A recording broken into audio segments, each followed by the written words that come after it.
The wheels will one day be back on the rails, for this is no railway scrapyard.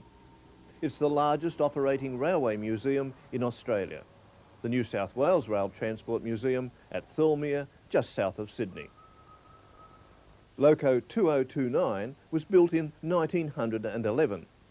33 of the 264 Bayer Peacock side tankers were built, and this one is preserved at Thirlmere along with about 50 other locomotives. Their survival is due to the dedication and enthusiasm of hundreds of men and women who at the end of the steam era decided not to let all their railway history go to the scrapyard. They formed a preservation society in 1962 and 10 years later opened a museum at Enfield in Sydney. The museum moved to Thirlmere in 1975.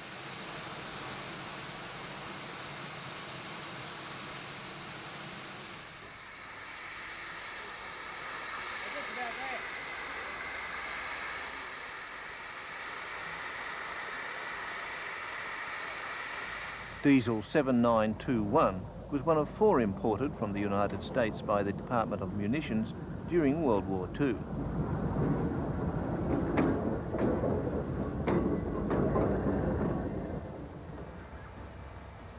The 12-acre site at Thirlmere is leased from the State Rail Authority. Museum members have constructed impressive facilities for restoration work, storage and display. On this day, some 15,000 people came to Thirlmere because the museum was having a special guest, the Flying Scotsman. Although the Scot was the star of the day, the other engines got their share of attention, including this 1912 survivor of Sydney's gravel pits.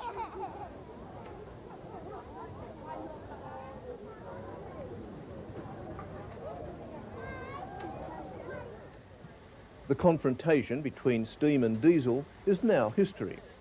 4201 was among the early diesels that pushed steam onto the scrapyard loop. It was designed by General Motors and built at Clyde Engineering in Sydney in 1955.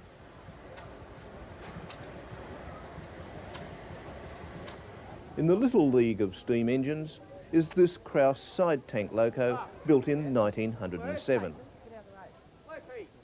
In the big league is 3642, one of the famed 36 class express engines known as pigs because of a grunting sound they made under heavy steaming stress. The first was built at Everleigh in Sydney in 1925. One recorded an impressive 73 miles an hour on an express run between Sydney and Newcastle. The gigantic Garrett had the highest pulling power of any steam loco in Australia and is one of the largest of its kind in the world. It weighs 263 tonnes. The Bayer Peacock engine has 4 cylinders fed by a central boiler. They were imported from Britain in the 1950s, and this one was the last steam train to come into service in New South Wales. They could haul huge loads of wheat and minerals, but they had a short life. The end of the steam age was in sight.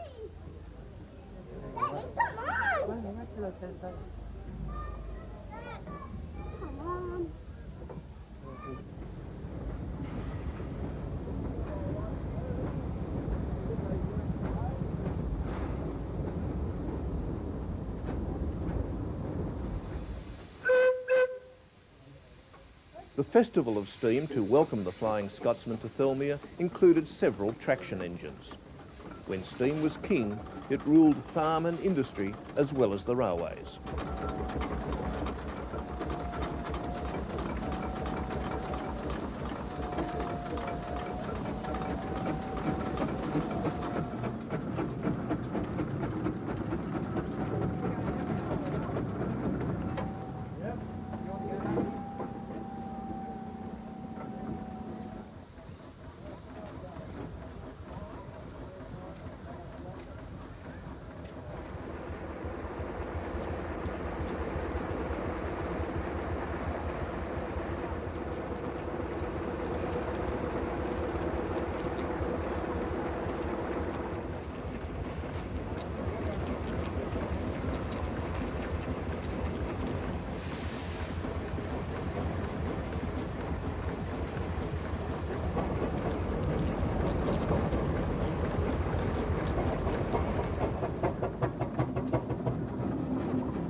The crowd to welcome the Flying Scotsman brought the train to a halt outside Thirlmere.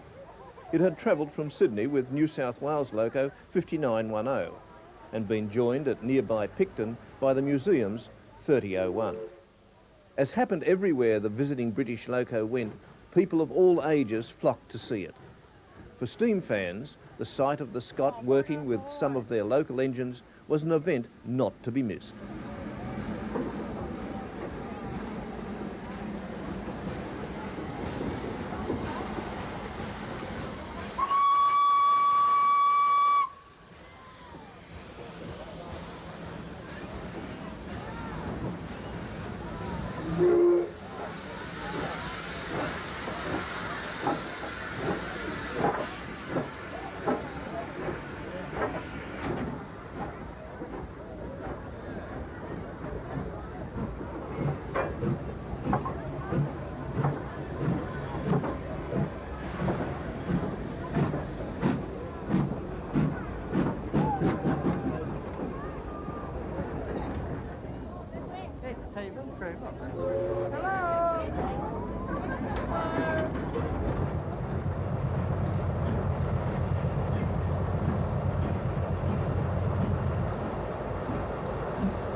The Flying Scot had to be turned around for the return trip later in the day, another attraction for those who enjoy every detail of railway operations.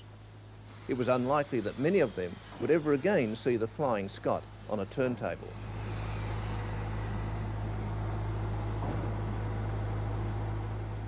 It was a slow business which had its own appeal for steam fans. Certainly something different from the usual fleeting trackside view of the loco roaring past.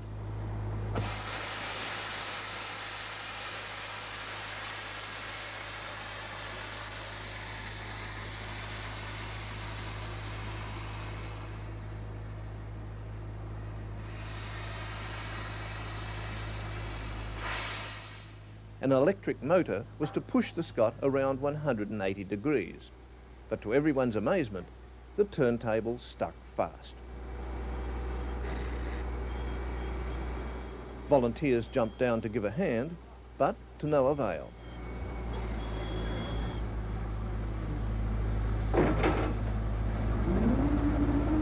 After minutes of frustration, a tractor was called in, and at last the turntable began to roll smoothly.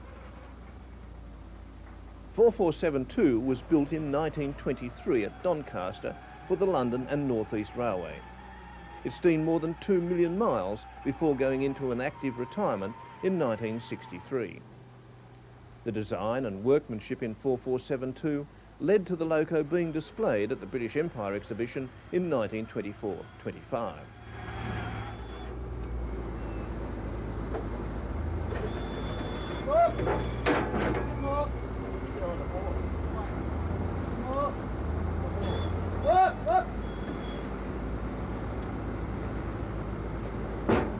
The day at Thirlmere was but one of many highlights during the year-long visit to Australia, an extraordinary steam train adventure that began in September 1988 in London.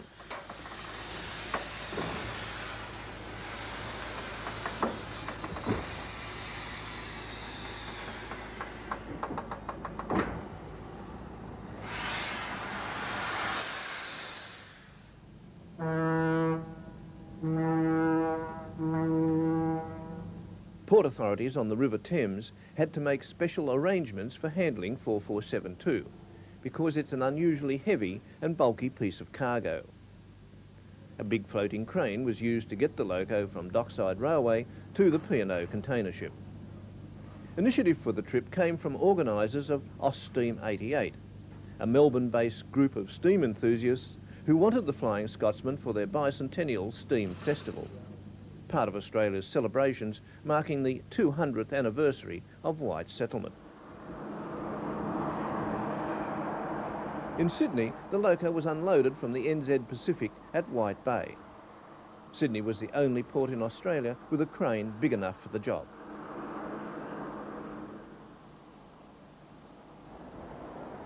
The floating crane lifted the engine easily and carried it across the harbour to a track at Pyrmont.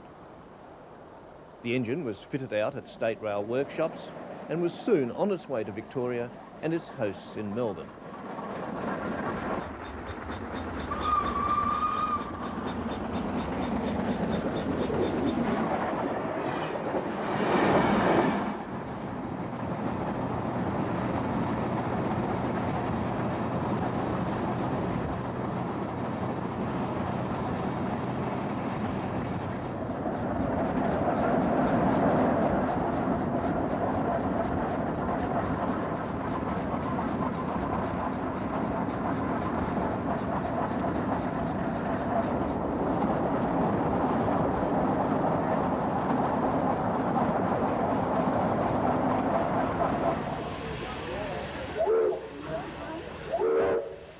In Melbourne, the Steam Festival Open Day attracted tens of thousands of people.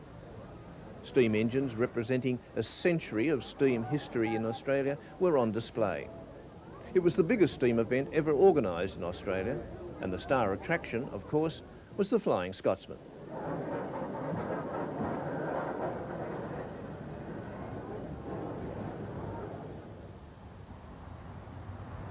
There was also a big demand for seats on board excursions hauled by 4472.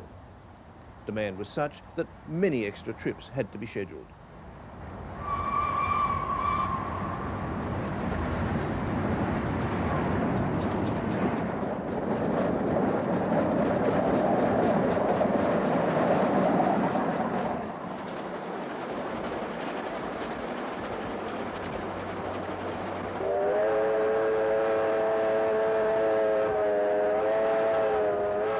Among the memorable trips made by 4472 in Victoria was a parallel run with the pride of Victoria's restored steam engines, locomotive R761.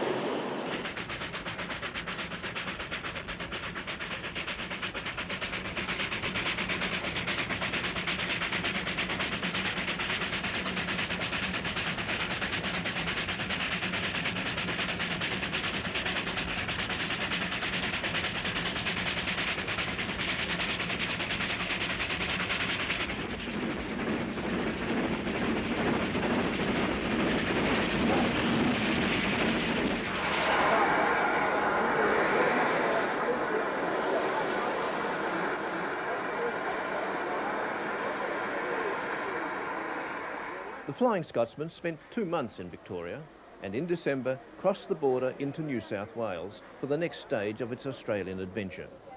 A huge crowd turned out at Moss Vale in the Southern Highlands for the state's official welcoming ceremony.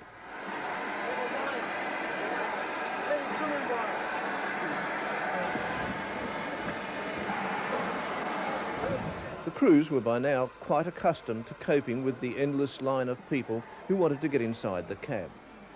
However, the British caretaker crew still had 10 months to go and countless questions to answer over and over again.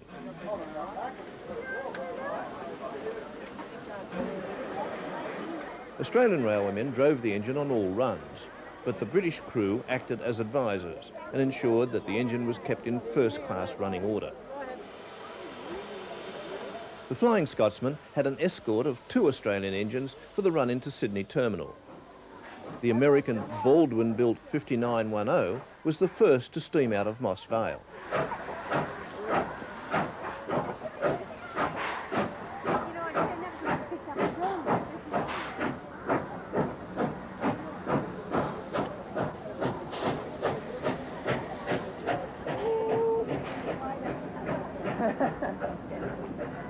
The Australian-designed and built Pacific Class 3801 was the second escort.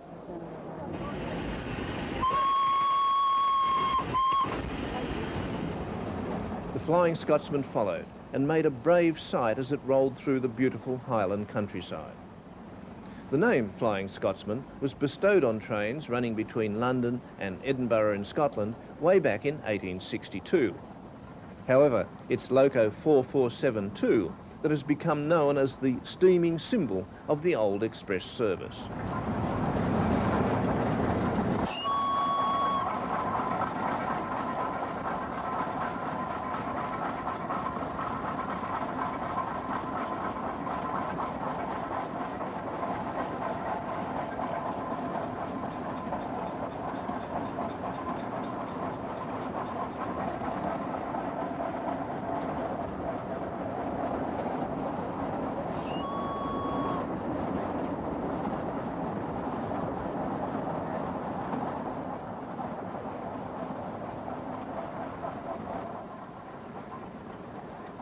The run was at a modest turn of speed, but it was easy to imagine the loco in its historic role, hauling express trains non-stop between King's Cross in London and Edinburgh. It inaugurated the non-stop service in 1928, 60 years before its trip to Australia.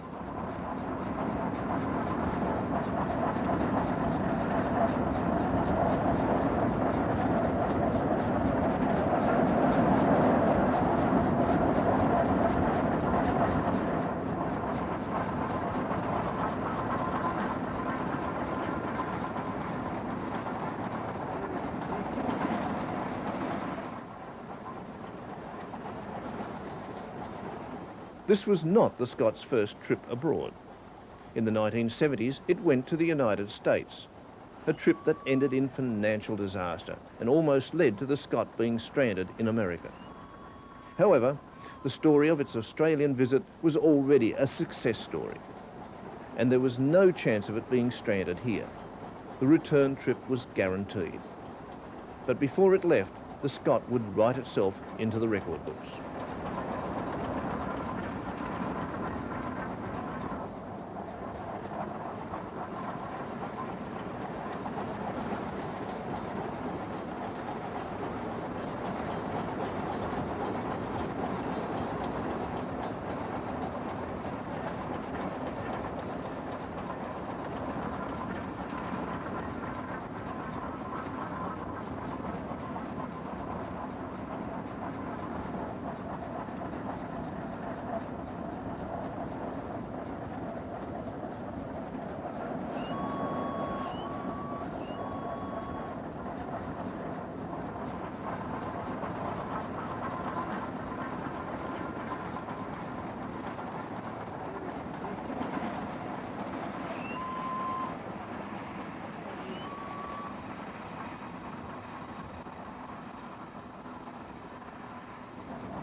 Another tunnel, but this time something different. The Flying Scotsman and 3801 double heading on their way from Sydney to Brisbane, Easter 1989. The normally pleasant water views along the Hawkesbury River system were marred because of the weather, and this was to be the pattern for almost the entire trip to the Queensland capital. It was the middle of the wettest period since records have been kept in New South Wales. That might have dampened the atmosphere, but not the spirits of the enthusiasts on this memorable 1,200-mile journey.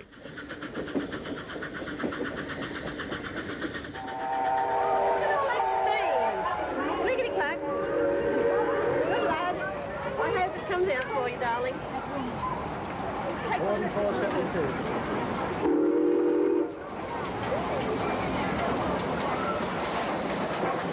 Everywhere, the crowds turned out, despite the rain. At Wingham on the mid-north coast, one of the spectators was Ron Hearn. When I was 6 years of age, in Wembley, in England, my father took me to the British Empire exhibition, where he took me onto the footplate of the Flying Scotsman engine, or 4472, which was then on display for the first time publicly. The engine was built in 1923, but this was the first time it had been on public display. And I remember him taking me to that engine and showing me, remarking on the size of it and the size particularly of the driving wheels. He was only 5'5", and the driving wheels towered above his head.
The weather improved marginally when the Scott crossed into Queensland. After all, Queensland bills itself as the sunshine state. At least the weather was warmer, and Queenslanders turned out at every siding for a look at the two big steam engines. At some stations there was a picnic atmosphere as families waited for the train to arrive.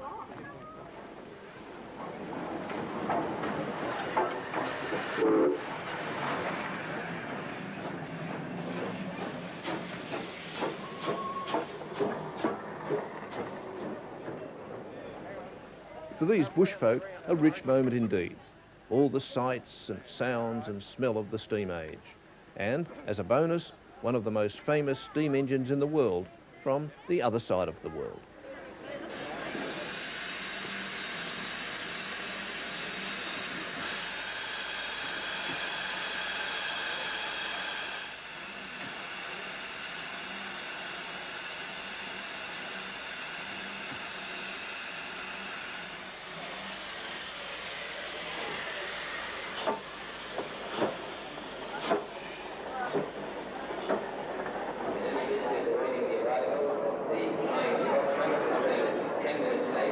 At Roma Street Station in Brisbane, the interstate terminal, a massive crowd lined up to welcome the Scott.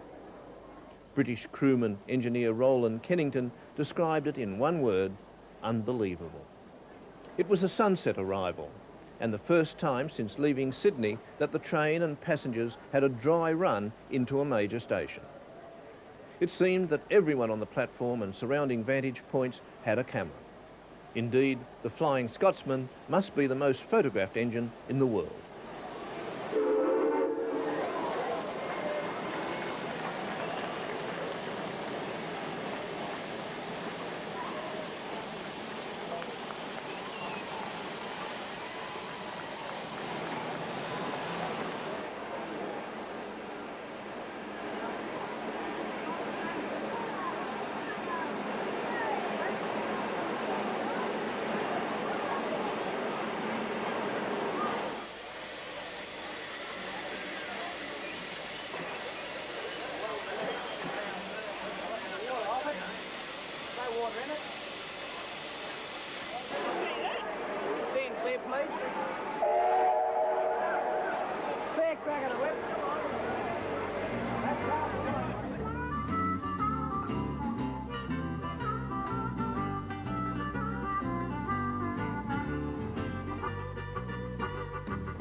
After the visit to Queensland, the Flying Scotsman made several trips double-heading with 3801 to various parts of New South Wales. On this occasion, it was a heavy haul over the Blue Mountains to the mining and railway town of Lithgow.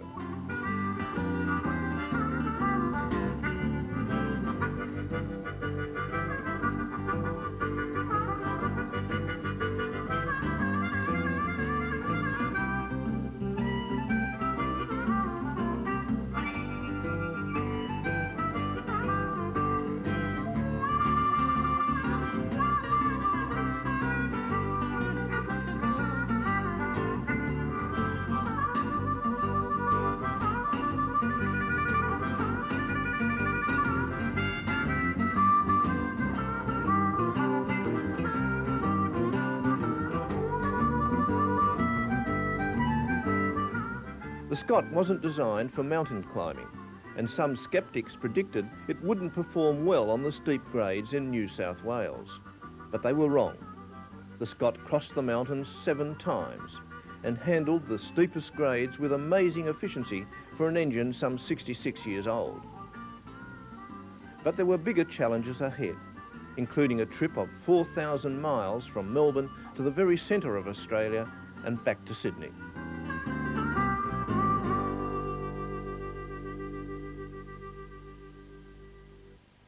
Spencer Street Station in Melbourne, and 4472 stands ready to begin its epic journey to Alice Springs in Central Australia.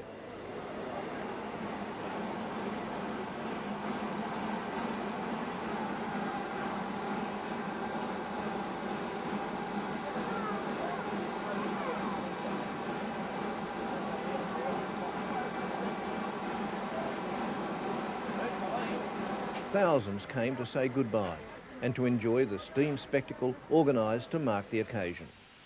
It was a farewell in really grand style.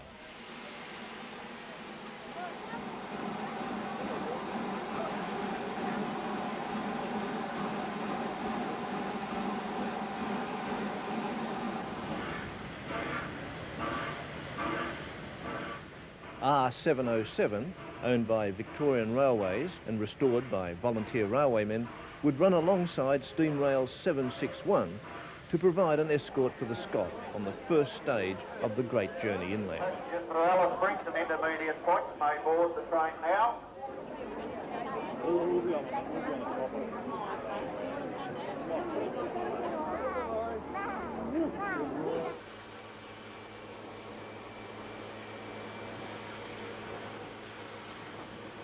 The 3 magnificent locos moved out of Spencer Street together, but all eyes were on the Flying Scotsman.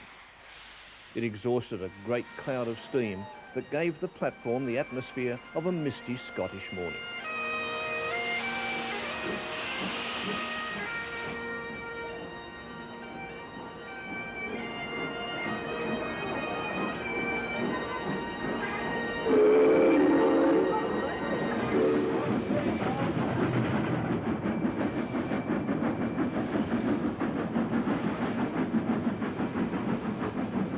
Nowhere else in Australia is there a combination of gauges and multiple tracks running so close together for so far.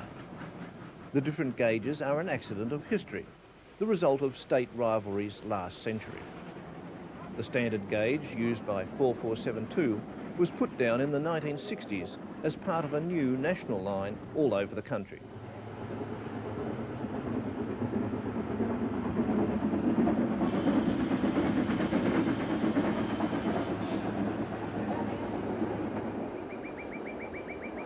The legend of the Flying Scotsman has inspired artists and poets, including a Scottish-born poet, Will Ogilvie. Ogilvie became a poet while wandering the Australian bush as a horse tamer and drover at the turn of the century. When he returned to Britain, he was inspired by a trip on the Flying Scotsman and wrote a poem in celebration of its journey, swift on wheels of thunder from the Thames to the Tweed.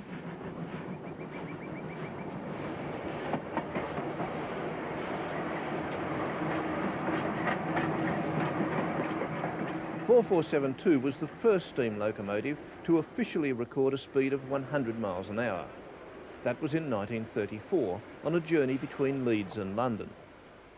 The special run was organised as an answer to the challenge of a German diesel electric known as the Flying Hamburger, which ran between Berlin and Hamburg at record speeds.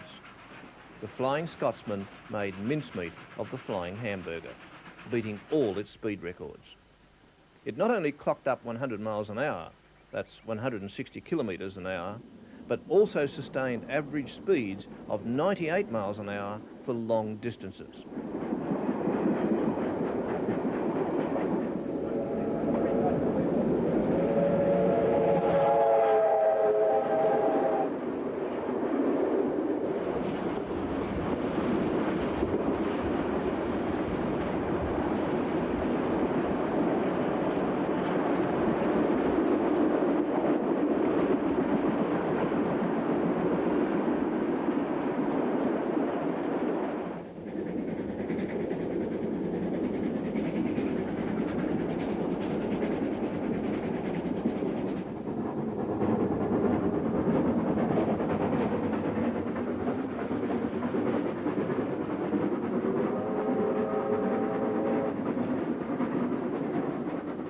The R-class locomotives were designed by the Victorian Railways for post-war passenger express trains. 70 of the class were built in Glasgow by the North British Locomotive Company, and the first was delivered in 1951. With power outputs in excess of 2,000 horsepower, the Rs showed spirited style on the right tracks, easily clocking speeds of 70 miles an hour. However, these excellent locos were too late. The diesels were already taking over.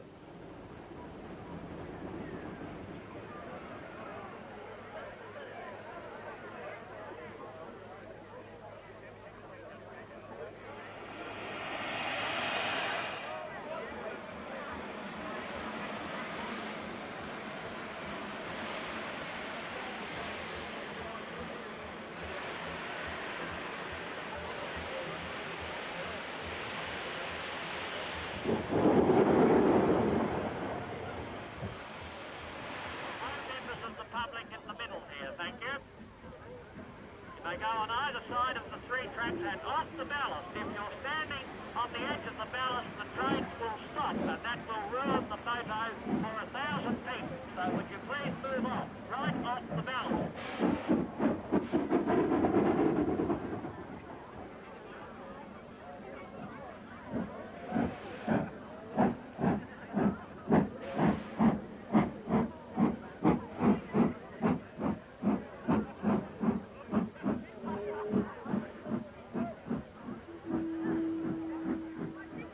It was unlikely that an event such as this would ever be seen again, so organisers planned for the photo run to be repeated.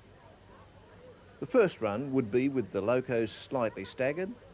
The second time, they'd be running line abreast.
To the delight of steam enthusiasts, and particularly the photographers, the great blue-black storm clouds provided a fabulous backdrop to the event, and the sun struggled through to highlight the foreground.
In Seymour, there was yet another steam spectacular, a line-up in the marshalling yards of 4 working steam locomotives, 2R class, 4472 and J515.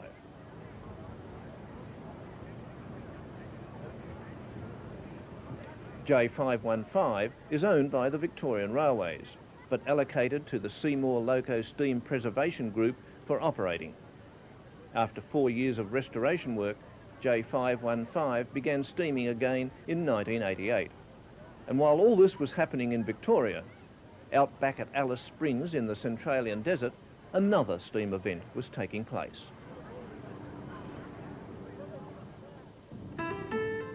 Alice Springs is just a big country town, but to most Australians, the Alice is symbolic of the heart of the outback, the Red Heart.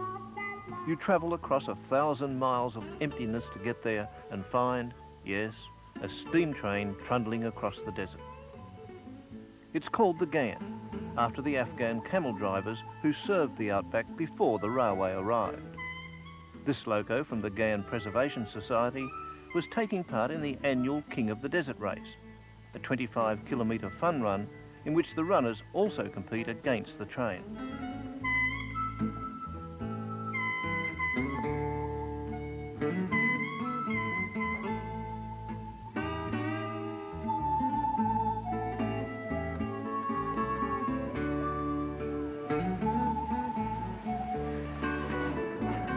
It's a fair race because the old narrow gauge railway line won't allow the Ghan to go very fast.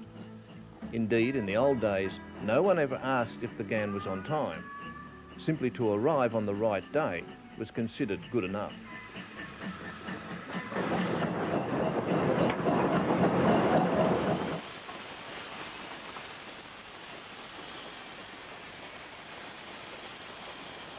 So while the Flying Scotsman was parallel running in Victoria, the Ghan was warming up with this desert trip in preparation for its welcome to the international star. The unexpected highlight of the day was typically Centralian. Our cameraman fell off the engine.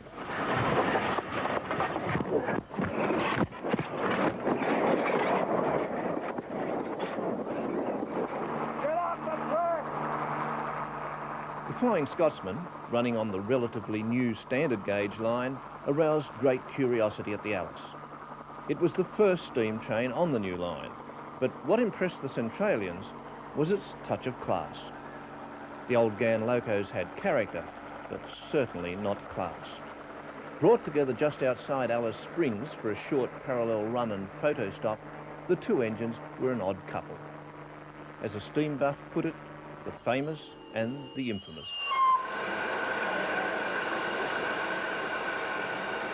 It was certainly an historic occasion, and for the train crews, one that would be a treasured memory.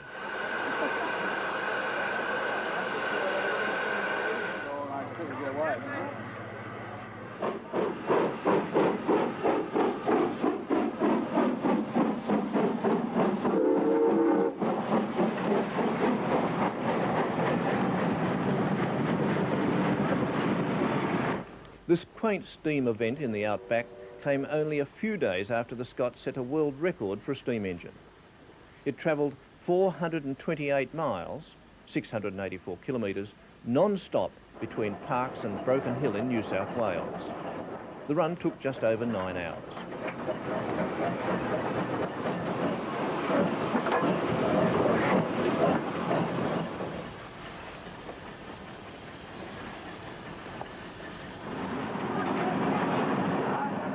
After this, there was to be another run right across the continent from Sydney to Perth and back. Then the voyage home, making 4472 the first steam engine to circumnavigate the world.